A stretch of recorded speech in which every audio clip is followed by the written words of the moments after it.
अब genetics practice paper के हम नेक्स्ट क्वेश्चन के साथ आगे बढ़ते हैं, that is question number 7।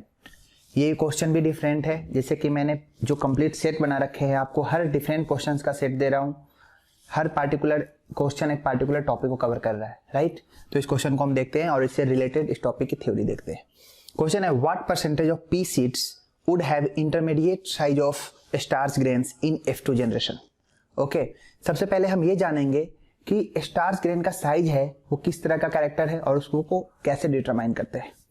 NCERT में जो न्यू एनसीईआरटी आई है 1920 एडिशन की, उसमें आपको ये चीज पेज नंबर 78 पे मेंशन किया गया है कि कैसे स्टार्च कैरेक्टर को कैसे प्लांट डिटरमाइन करता है, पी प्लांट। ओके, इसमें आपको एग्जांपल दिया गया है ये कि अगर मान लीजिए हम एक प्लांट लेते हैं जिसमें ये लार्ज स्टार्च ग्रेन साइज है, इसका जो सीड का जो है उसमें स्टार्च कंटेंट है वो बहुत ज़्यादा है, और एक अगर स्मॉल है, ठीक है, अगर इसका रिसेसिव लेते हैं तो इसमें स्मॉल स्टार्च ग्रेन कंटेंट है, ठीक।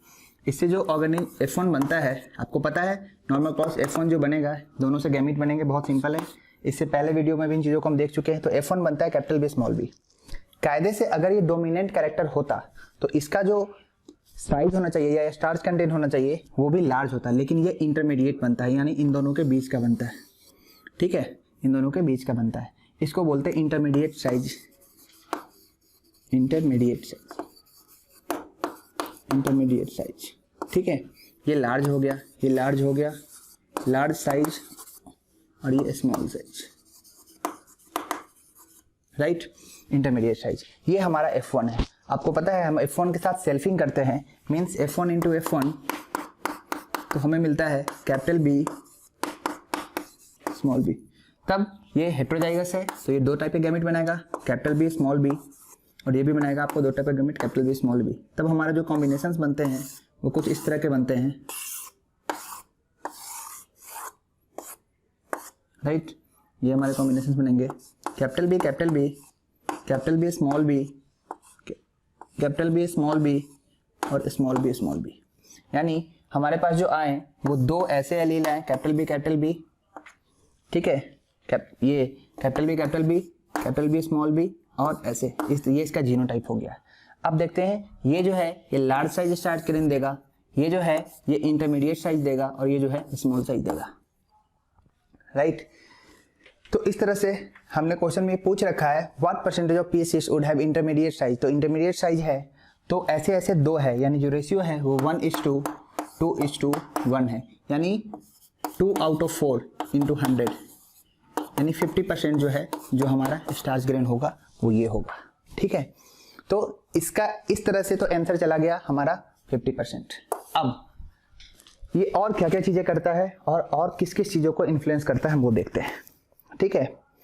यही जीन प्लांट में क्या होता है, अगर एक जीन दो जगह, आप जब नॉर्मल मेंडेलियन जेनेटिक्स पढ़ते हैं, राइट, तो आपको दो जगह, एक तो हम नॉर्मल लॉ ऑफ डोमिनेंस पढ़ते हैं, ठीक है, उसके बाद एक जगह हम इनकम्प्लीट डोमिनेंस पढ़ते हैं, जहां पे डोमिनेंट एलील जो है वो फुल्ली एक्सप्रेस नहीं कर पाता है और मिक्स टाइप के कैरेक्टर्स आते हैं, जैसे कि आप स्नैपड्रैगन प्लांट में देखते हैं या 4 o'clock फ्लावर में देखते हैं। यहाँ पे ठीक वैसा ही हो रहा है, यहाँ पे इनकम्प्लीट डोमिनेंस है, कैपिटल बी एलील है लेकिन ये फुली डोमिनेंट नहीं है, इसलिए जो हमारा यहाँ पे आता है ये इंटरमीडिएट साइज स्टार्च ग्रेन आता है, ठीक है। लेकिन प्लांट में ऐसा होता है कभी कभी एक जीन एक से ज्यादा कैरेक्टर को अफेक्ट करता है, मतलब उसका फिनोटाइप बहुत सारे फिनोटाइप को अफेक्ट करता है। इसको बोलते हैं मल्टीपल फिनोटिपिक इफेक्ट,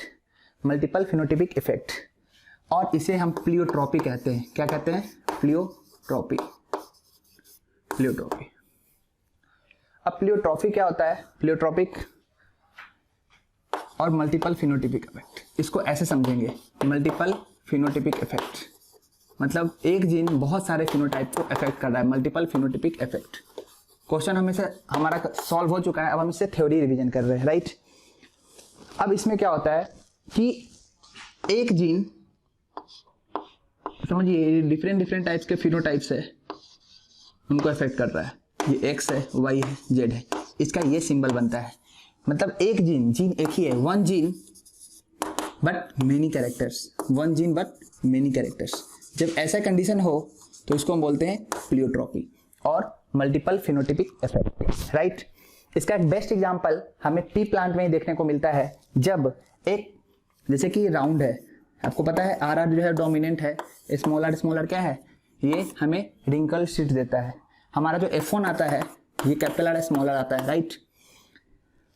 अगर हम फिर F1 का क्रॉस कराते हैं, ये अगर हम एक ही जीन है लेकिन वो इतने तरह के प्रोडक्ट बनाता है, एक जीन मल्टीपल प्रोडक्ट बनाता है और उससे डिफरेंट चीजें अफेक्टेड होती है, तो फिनोटाइप्स भी डिफरेंट आता है।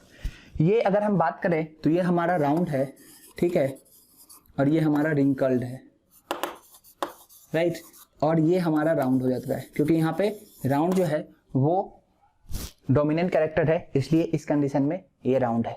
लेकिन यही जीन अगर स्टार्च कंटेंट की बात करें तो यही जीन स्टार्च कंटेंट की अगर हम बात करते हैं तो ये हमारा होता है लार्ज, और ये होता है हमारा स्मॉल, और ये होता है इंटरमीडिएट, ठीक है। तो एक ही जीन है लेकिन वो दो कैरेक्टर को इफेक्ट कर रहा है, इसीलिए इसको हम बोलते हैं प्लियोट्रॉपिक इनहेरिटेंस और प्लियोट्रॉपी और मल्टीपल फिनोटाइपिक इफेक्ट। ये हमारा इसमें एग्जांपल है प्लांट के केस में, पी प्लांट के केस में। एक और एग्जांपल आता है ह्यूमन के केस में, फिनाइल कीटोन्यूरिया। क्या आता है? Phenyl ketonuria. उसमें भी कुछ इस तरह का कैरेक्टर होता है। बच्चे इसमें गलती कहाँ करते हैं? लॉ ऑफ डोमिनेंस, जो कि वो 10th क्लास में भी पढ़े होते हैं, ठीक है, मोनोहाइब्रिड क्रॉस, डाइहाइब्रिड क्रॉस। उनके बाद 12th क्लास में आकर उनको कुछ अलग तरह के इंटरेक्शंस देखने को मिलते हैं, एलिलिक, नॉन एलिलिक, जिसमें डिफरेंट चीजें आती है। वो जनरली डोमिनेंस से तो भली भांति परिचित होते हैं, लेकिन इनकम्प्लीट डोमिनेंस भी समझ जाते हैं, को डोमिनेंस भी समझ जाते हैं। प्लियोट्रॉपिक और पॉलीजेनिक इनहेरिटेंस, इसमें थोड़ा सा लोचा होता है। अब पॉलीजेनिक क्या होता है, एक बार, क्योंकि जब इसकी बात हुई है तो पॉलीजेनिक की बात होना लाजमी, ठीक है। तो हम एक बार पॉलीजेनिक इनहेरिटेंस को देखते हैं। पॉलीजेनिक मीन्स मेनी और genic means genes. Polygenic inheritance, इनकी बात करें तो पॉलीजेनिक इनहेरिटेंस में क्या होता है, जब बहुत सारे जीन मिलके एक कैरेक्टर को इफेक्ट करते हैं तो इसको हम कहते हैं पॉलीजेनिक इनहेरिटेंस। इसको हम कैसे समझेंगे, बस ये डायग्राम हमें बहुत हेल्प करेगा, क्योंकि बहुत सिंपल है, बहुत स्वीट डायग्राम है, लेकिन बहुत कुछ कहता है, ठीक है। जब बहुत सारे जीन्स मिलके एक ही कैरेक्टर को इफेक्ट करेंगे, इसे हम बोलते हैं पॉलीजेनिक इनहेरिटेंस। ये यहाँ पे इस समय, यहाँ पे पहले क्या था, वन जीन था, लेकिन यहाँ पे मेनी जीन्स, क्या है, मेनी जीन्स, और कैरेक्टर क्या है, वन कैरेक्टर, मतलब वन फिनोटाइप, वन कैरेक्टर और वन सिंगल फिनोटाइप। इसको अगर इस तरह से करता है तो इसको हम बोलते हैं व्हाट, पॉलीजेनिक इनहेरिटेंस। इसका जो बेस्ट एग्जांपल देखने को मिलता है वो एक स्किन कलर इन ह्यूमन। हमारे अंदर जो स्किन का कलर है वो जनरली 3 जीन से होता है, ठीक है, और उसके कारण वो हम पॉलीजेनिक इनहेरिटेंस में देखते हैं कि स्किन कलर इन ह्यूमंस है वो पॉलीजेनिक जीन का एग्जांपल है। ये किसी एक जीन का ऑटोनोमस फीचर नहीं कि हाँ एक जीन है वो स्किन का कलर बना देगा, और भी जीन साथ में इंटरेक्ट करते हैं, लेकिन सब कुछ स्किन कलर को डिटरमाइन करते हैं, मींस एक पार्टिकुलर कैरेक्टर को टारगेट करते हैं। तो दोनों कंप्लीट एक दूसरे का उल्टा है। जब एक जीन बहुत सारे कैरेक्टर को कंट्रोल करे तो उसे हम प्लियोट्रॉपी कहते हैं, और जब बहुत सारे जीन मिलकर एक कैरेक्टर को कंट्रोल करे तो उसको हम बोलते हैं polygenic inheritance. This is as simple as that, ठीक है। इसके क्वेश्चन जब भी आएंगे आप पहले देख लीजिए एग्जाम्पल कैसा है। आपको अगर एनसीईआरटी के एग्जाम्पल तो ऑलमोस्ट आपको रिमेंबर करने होते हैं कि हाँ ये इसका एग्जाम्पल है, ये इसका एग्जाम्पल है, और भी अगर आपके पास दिया होगा, अगर अच्छा क्वेश्चन होगा तो उसमें आपको बहुत सारी एक्सप्लेनेशन दी होंगी, उसके बेसिस पे आप डिसाइड करते हैं कि whether you have to go for pleiotropic और polygenic inheritance. Thank you so much.